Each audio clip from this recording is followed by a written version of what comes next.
तो कैसे हैं बेटा आप सब। आज हम अपनी क्षितिज पाठ्य पुस्तक का पाठ 2 बाल गोविंद भगत पढ़ेंगे। ये हैं इस पाठ के लेखक राम वृक्ष बेनीपुरी। इनका जन्म बिहार के मुजफ्फरपुर जिले के बेनीपुर गांव में सन 1899 में हुआ। माता पिता का निधन बचपन में ही हो जाने के कारण जीवन के आरंभिक वर्ष अभावों, कठिनाइयों और संघर्ष में बीते। 10वीं तक की शिक्षा प्राप्त करने के बाद वे सन 1920 में राष्ट्रीय स्वाधीनता आंदोलन से सक्रिय रूप से जुड़ गए। कई बार जेल भी गए। उनका देहावसान सन 1968 में हुआ। 15 वर्ष की अवस्था में बेनीपुरी जी की रचनाएं पत्र पत्रिकाओं में छपने लगी। वे बेहद प्रतिभाशाली पत्रकार थे। उन्होंने अनेक दैनिक, साप्ताहिक एवं मासिक पत्र पत्रिकाओं का संपादन किया, जिनमें तरुण भारत, किसान मित्र, बालक, युवक, योगी, जनता, जनवाणी और नई धारा उल्लेखनीय हैं। गद्य की विविध विधाओं में उनके लेखन को व्यापक प्रतिष्ठा मिली। उनका पूरा साहित्य बेनीपुरी रचनावली के 8 खंडों में प्रकाशित है। उनकी रचना यात्रा के महत्वपूर्ण पड़ाव हैं पतितों के देश में, चिता के फूल, अम्बपाली, माटी की मूर्तें, पैरों में पंख बांधकर, जंजीरें और दीवारें आदि। उनकी रचनाओं में स्वाधीनता की चेतना, मनुष्यता की चिंता और इतिहास की युगानुरूप व्याख्या है। विशिष्ट शैलीकार होने के कारण उन्हें कलम का जादूगर कहा जाता है। तो ये है हमारे लेखक राम वृक्ष बेनीपुरी जी के बारे में उनका संक्षिप्त परिचय। अब हम बात करते हैं अपने पाठ बाल गोविंद भगत की। बेटा ये रेखा चित्र है। रेखा चित्र के माध्यम से लेखक ने एक ऐसे विलक्षण चरित्र का उद्घाटन किया है जो मनुष्यता, लोक संस्कृति और सामूहिक चेतना का प्रतीक है। वेशभूषा या बाह्य अनुष्ठानों से कोई सन्यासी नहीं होता है ना। किसी की वेशभूषा देखकर हम कह दें कि ये सन्यासी है, या कोई वो बहुत ज़्यादा अनुष्ठान करता है, वैसे कार्य करता है, तो हम उसको सन्यासी नहीं कह सकते। सन्यास का आधार जीवन के मानवीय सरोकार होते हैं। बाल गोविंद भगत इसी आधार पर लेखक को सन्यासी लगते हैं। यह पाठ सामाजिक रूढ़ियों पर भी प्रहार करता है। जब आप पाठ पढ़ेंगे तब आप देखोगे कि जिस समय लेखक ने ये पाठ लिखा उस समय हमारा देश आज़ाद नहीं था, और उस समय बाल गोविंद भगत ने जो समाज की पुरानी चली आ रही परंपरा पर प्रहार किया है वो वाकई तारीफ के काबिल है। इस रेखा चित्र की एक विशेषता यह है कि बाल गोविंद भगत के माध्यम से ग्रामीण जीवन की सजीव झांकी देखने को मिलती है। तो चलिए अब हम अपना पाठ पढ़ें। बाल गोविंद भगत। बाल गोविंद भगत मंझोले कद के गोरे चिट्टे आदमी थे। मंझोले कद मतलब ना लंबा कद ना ही छोटा। 60 के ऊपर के ही होंगे, यानी उनकी आयु 60 वर्ष से अधिक ही रही होगी। बाल पक गए थे, अर्थात बाल सफ़ेद हो गए थे।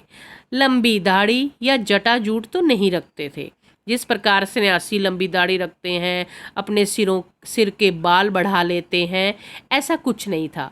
किंतु हमेशा उनका चेहरा सफ़ेद बालों से ही जगमग किया रहता।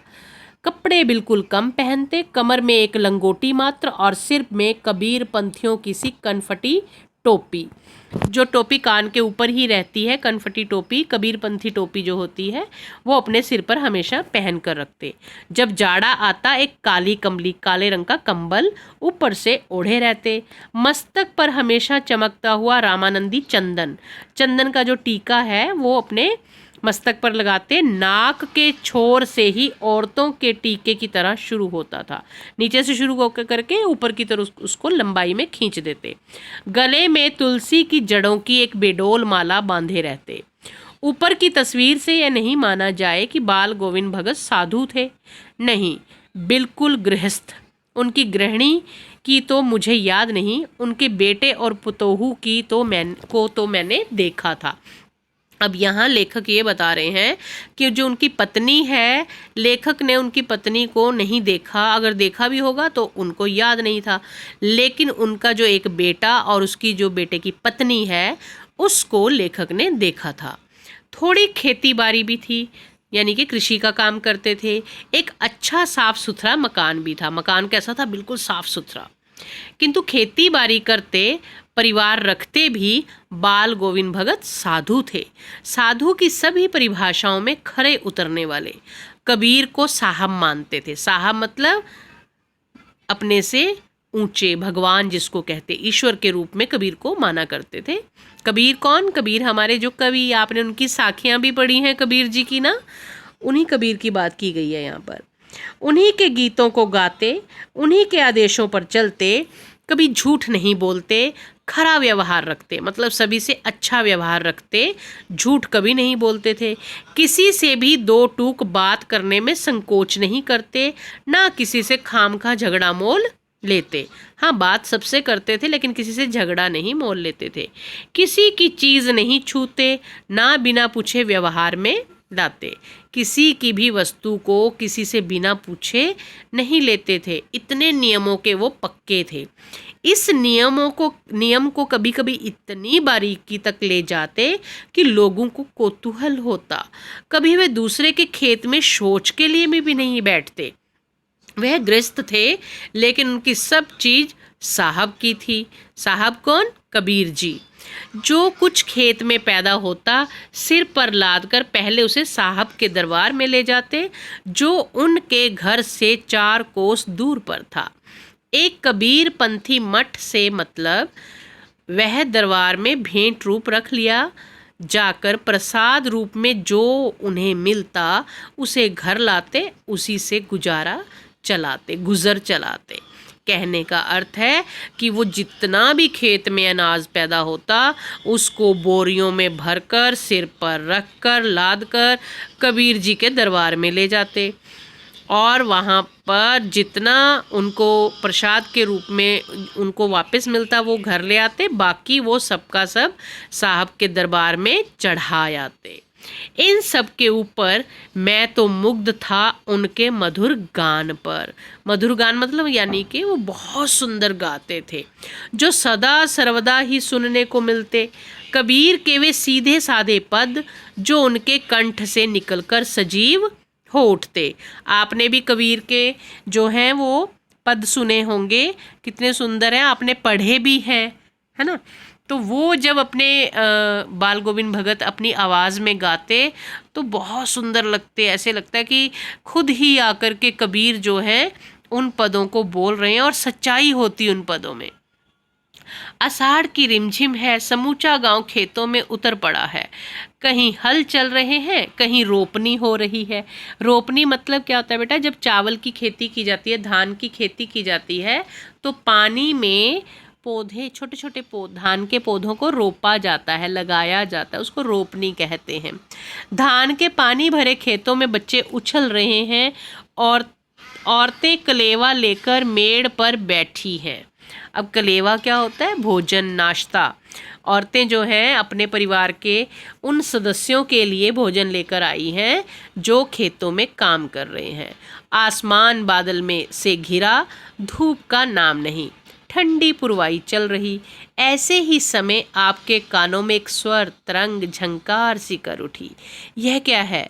यह कौन है? यह पूछना न पड़ेगा।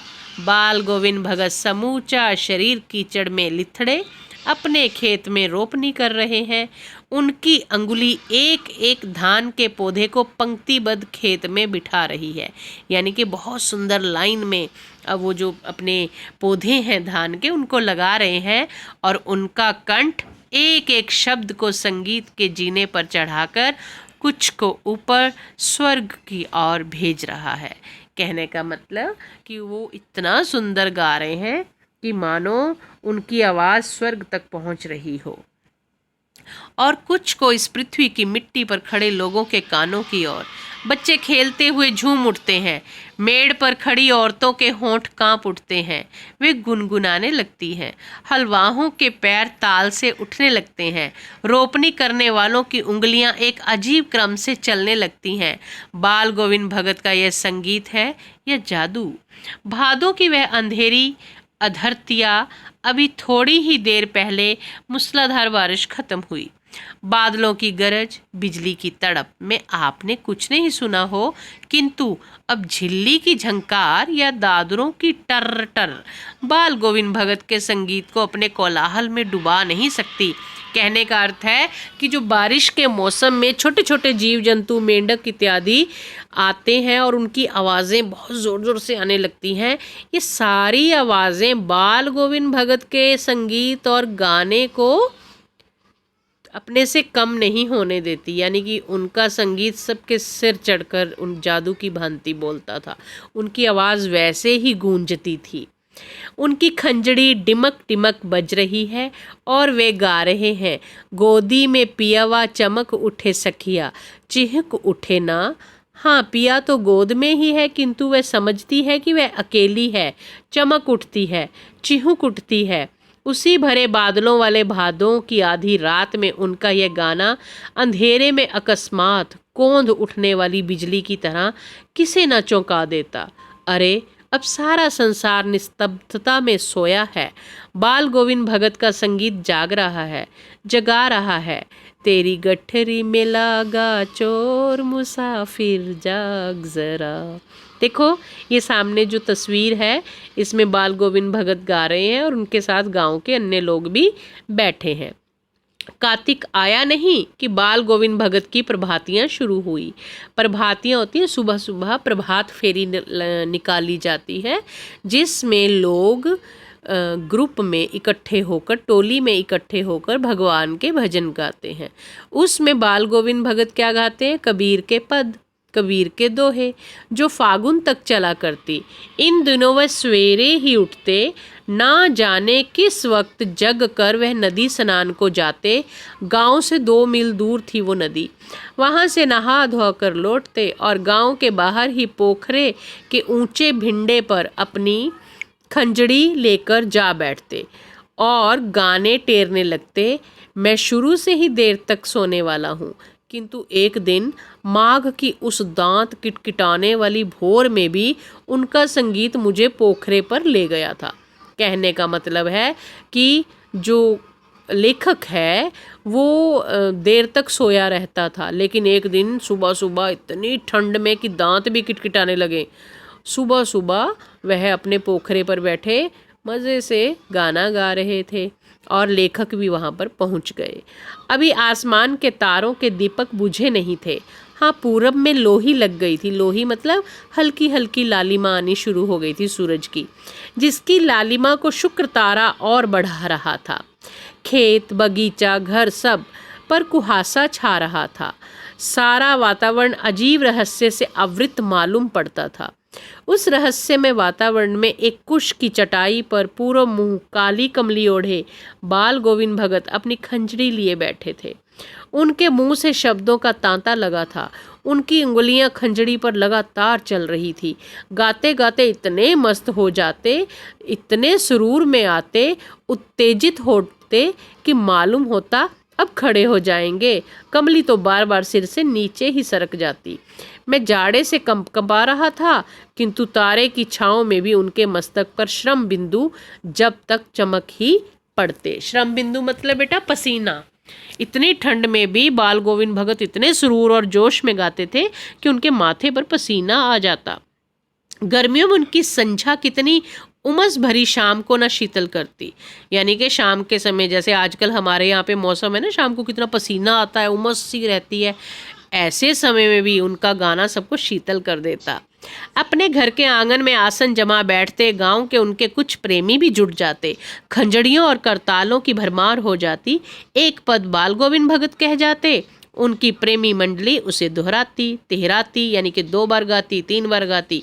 धीरे धीरे स्वर ऊंचा होने लगता, एक निश्चित ताल, एक निश्चित गति से। उस ताल स्वर के चढ़ाव के साथ श्रोताओं के मन भी ऊपर उठने लगते, धीरे धीरे मन तन पर हावी हो जाता। होते होते एक क्षण ऐसा आता कि बीच में खंजरी लिए बाल गोविंद भगत नाच रहे हैं और उनके साथ ही सबके तन और मन नृत्यशील हो उठे हैं। सारा आंगन नृत्य और संगीत से ओतप्रोत है ना बहुत सुंदर वर्णन। बाल गोविंद भगत की संगीत साधना का चरम उत्कृष्ट उस दिन देखा गया जिस दिन उनका बेटा मरा।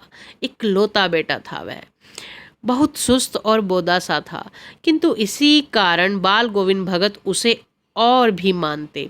उनकी समझ में ऐसे आदमियों पर ही ज़्यादा नज़र रखनी चाहिए या प्यार करना चाहिए, क्योंकि ये निगरानी और मोहब्बत के ज़्यादा हकदार होते हैं। बड़ी साथ से उसकी शादी कराई थी। पतोहू बड़ी ही सुभग और सुशील मिली थी, अर्थात जो बेटे की पत्नी थी वो बहुत अच्छी थी। घर की पूरी प्रबंधिका बनकर भगत को बहुत कुछ दुनियादारी से निवृत्त कर दिया था उसने। उनका बेटा बीमार है, इसकी खबर रखने की लोगों को कहाँ फुर्सत, किंतु मौत तो अपनी और सबका ध्यान खींचकर ही रहती है। कहने का मतलब है कि बाल गोविंद भगत का बेटा जब बीमार था तो लोग उनको पूछने नहीं आए, क्योंकि लोगों के पास समय नहीं था। लेकिन जब उसकी मौत हुई तो सभी लोग आए, क्योंकि मौत का नाम सुनकर सभी लोगों को उसकी खबर लग जाती है और सबको अपनी ओर खींच लेती है। हमने सुना बाल गोविंद भगत का बेटा मर गया। कौतूहलवश उनके घर गया, देखकर दंग रह गया। क्या देखा? बेटे को आंगन में एक चटाई पर लिटाकर एक सफ़ेद कपड़े से ढांक रखा है। वे कुछ फूल तो हमेशा ही रोपते रहते, उन फूलों में से कुछ तोड़कर उस पर बिखरा दिए हैं। फूल और तुलसी दल भी, तुलसी दल मतलब तुलसी के पत्ते। सिरहाने एक चिराग जला रखा है, चिराग मतलब दीपक, और उसके सामने जमीन पर ही आसन जमाए गीत गाए चले जा रहे हैं। वही पुराना स्वर, वही पुरानी तल्लीनता। घर में पतोहू रो रही है, जिसे गांव की स्त्रियां चुप